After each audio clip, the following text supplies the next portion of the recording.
네, 이런 가운데 나이지리아에서 입국한 이 40대 부부를 비롯해서 국내 오미크론 의심 사례 4건에 대한 판정 결과가 오늘 저녁 나옵니다. 이들이 누구와 얼마나 접촉했는지 이 역학조사가 진행 중인데 이미 지역사회로 퍼졌을 가능성도 배제할 수 없는 상황입니다. 성장기업부 정재용 기자와 자세한 이야기 나눠보겠습니다. 네, 정 기자, 일단 오늘 저녁에 나올 오미크론 확진 결과가 굉장히 좀 중요한 요소겠습니다. 그렇습니다. 앵커가 말씀하신 것처럼 40대 부부, 나이지리아에서 입국한 40대 부부와 이들과 접촉한 이제 지인 그리고 아들이 그들에게 한 결과가 오늘 저녁 9시에 나옵니다. 방금 전에 질병관리청에서 지금 발표를 하나 했는데요. 오미크론과 관련돼서 이들에게서 관련된 특이사항은 아직까지 발견되지는 않았다. 이렇게 밝히고 있습니다. 예. 하지만 문제는 이들 부부가 입국한 나이지리아가 우리 정부가 입국 제한 조치를 강화하고 있는 남아공 등 8개 나라가 아니라는 겁니다. 일본에서 오미크론 확진된 나미비아 외교관도 우리나라 인천을 경유해서 간 것으로 지금 확인이 됐고요. 보건당국은 이제 지역사회에 이미 오미크론이 퍼졌을 가능성도 염두에 두고 있습니다. 만약 오미크론 확진 판정이 나오면 국내 방역 체계는 초비상사태가 됩니다.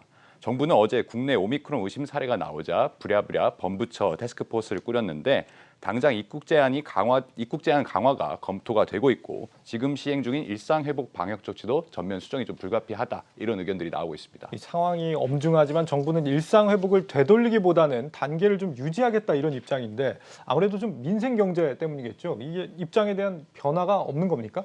일단 정부는 상황을 조금 더 지켜보자는 것으로 입장 자체에서 크게 변화한 것은 없습니다.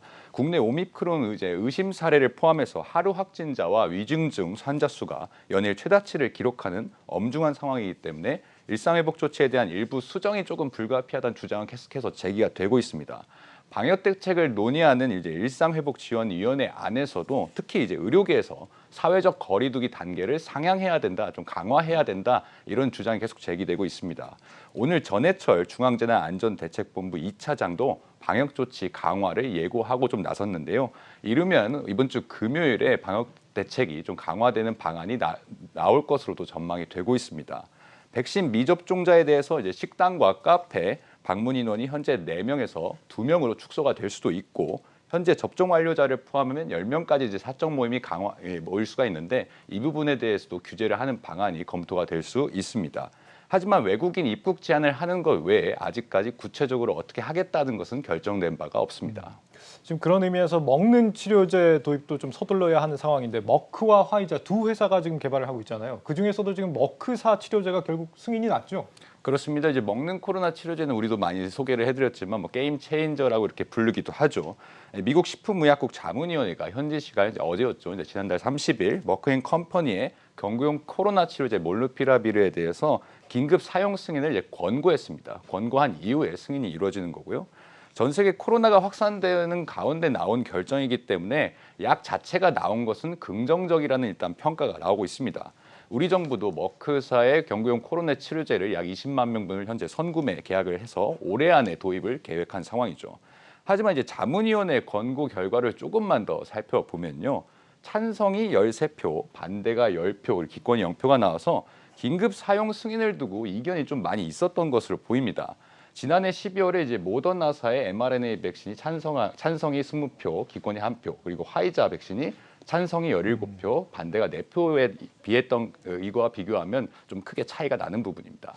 반대가 10표로 많았다. 이 효능이 생각보다 별로 좋지 않다는 점 때문인 것 같습니다.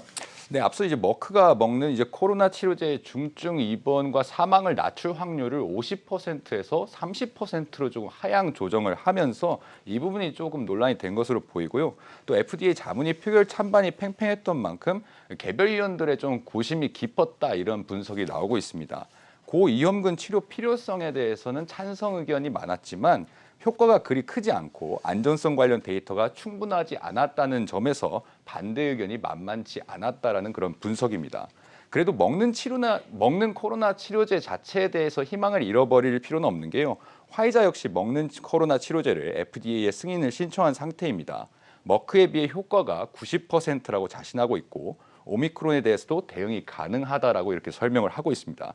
결과는 나와봐야 알겠지만 화이자의 설명대로라면은 현 시점에서 게임 체인저가 될 수는 있다고 이렇게 분석이 나옵니다. 화이자는 언제 정도면은 정확하게 효능이 나오는 거죠? 방금 말씀드린 것처럼 화이자도 이제 FDA에 긴급 사용 승인을 신청했기 때문에 이르면 올해 안에, 그러니까 이번 올해 달이죠 안에. 벌써 네. 이번 달 안에 나올 가능성이 있습니다. 알겠습니다. 정재훈 기자였습니다. 잘 들었습니다.